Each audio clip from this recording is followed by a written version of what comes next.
Hello and welcome to another Ask Cheeky. I'm Isaiah Henkel, a Cheeky Scientist. Today's question comes from Tracy Daniels. Very simple question. What is an informational interview? So an informational interview is just an interview where you ask somebody about their career, the position that they have, their job.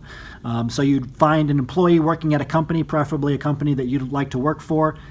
You get, very likely, you get introduced to them first. That's like a mini referral. You get introduced to them, you add value to them a couple of times, and you ask for an informational interview. When asking, you make time-dependent and question-dependent requests, as in, do you have 5 minutes next week so I can ask you 2 questions about your career? Try to target other PhDs because they know the struggle, right? They know what you've been through. They'll be very likely to help and to talk to you. And then when you start the conversation, talk about them and their position first before you ever say anything about yourself. So those are all the basics of an informational interview. The best way to think about it, though, when you're setting one up is to approach it like a journalist, not like a lawyer. As PhDs, we can get very intense about questions. We want every question answered. We'll write down 100 questions. We'll want to sit down with the person for an hour and make sure they stay on topic. Don't do this. Make it casual, right? Talk to them for 5 minutes on the phone. Meet with them for 10, 15 minutes in coffee with coffee after that and ask them a few questions. And if they start talking about something off on a tangent, let them talk. Because the informational interview is not really about getting information from them. Not really.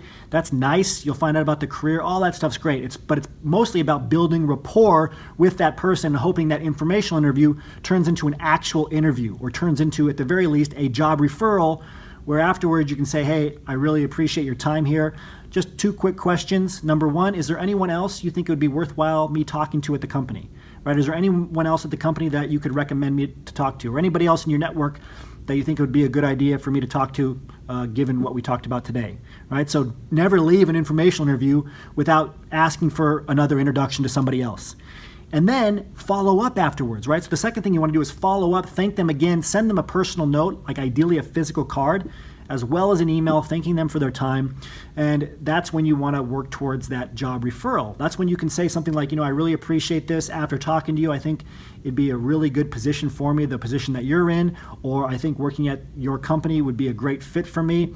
Could I give you my resume to pass on to the hiring manager? Or do you mind if I use your name as a referral when I upload my resume to the job site or when I send my resume off to the recruiter or hiring manager for a position that's open at the company? All right, so that's how you use an informational interview to get further connections and to get job referrals. So hopefully this helps you understand not only what an informational interview is, but how to approach it and what outcomes you're seeking when you set one up. This takes us to the end of this Ask Cheeky. As always, remember your value as a PhD and start thinking and acting like a successful industry professional.